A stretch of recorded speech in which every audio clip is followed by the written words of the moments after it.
भगवान शिव को तीसरी आंख कैसे और क्यों प्राप्त हुई थी? जाने इसका रहस्य। महादेव जब अत्यंत क्रोध में होते हैं तब अपनी तीसरी आंख खोलते हैं। मान्यता है कि सृष्टि को बचाने के लिए महादेव ने सबसे पहले अपनी तीसरी आंख खोली थी। हिंदू धर्म में महादेव को देवों के देव कहा जाता है। धार्मिक शास्त्रों में भगवान शिव की अनेकों कथाएं प्रचलित हैं। यूं तो भगवान शिव शंकर दयालु व करुणा के लिए जाने जाते हैं, लेकिन अनेक बार शिव को रौद्र रूप में भी देखा गया है। इसलिए शिव का एक नाम रुद्र भी है। सभी जानते हैं कि भगवान शिव की 3 आंखें होती हैं और जब महादेव अत्यंत क्रोध में होते हैं तब ये तीसरी आंख खुलती है। भगवान शिव की तीसरी आंख क्रोध या रौद्र रूप का प्रतीक है। लेकिन बेहद कम लोग जानते हैं कि भगवान शिव को तीसरी आंख कैसे प्राप्त हुई थी।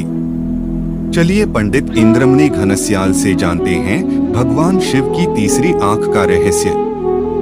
शास्त्रों के अनुसार जब विनाश का समय आता है या सृष्टि पर असुरों का अत्याचार बढ़ता है तो भगवान शिव अपनी तीसरी आंख खोलते हैं। मान्यता है कि सृष्टि को बचाने के लिए महादेव ने सबसे पहले अपनी तीसरी आंख खोली थी। पौराणिक कथाओं में भगवान के त्रिनेत्र के रहस्यों के बारे में बताया गया है। कैसे मिली शिव को तीसरी आंख?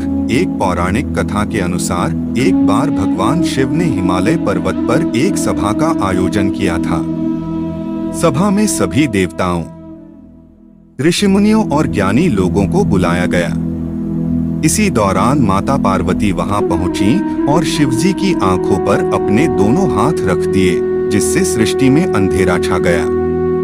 सूर्य का प्रभाव समाप्त हो गया और धरती पर हाहाकार मच गया। भगवान शिव से यह दृश्य देखा नहीं गया और उन्होंने अपने माथे पर ज्योतिपुंज प्रकट किया, जिससे सृष्टि में वापस रोशनी लौट आई। इस ज्योतिपुंज को ही शिवजी की तीसरी आंख कहा गया। जब पार्वती ने शिवजी से तीसरी का आंख रहस्य पूछा, तब शिवजी ने बताया कि उनकी आंखें जगत की पालनहार हैं। अगर वो ज्योतिपुंज प्रकट नहीं करते तो सृष्टि का विनाश हो जाता। इस प्रकार से शिवजी को तीसरी आंख प्राप्त हुई। शिवजी अपनी तीसरी आंख बंद रखते हैं और तब ही खोलते हैं जब विनाश का समय होता है।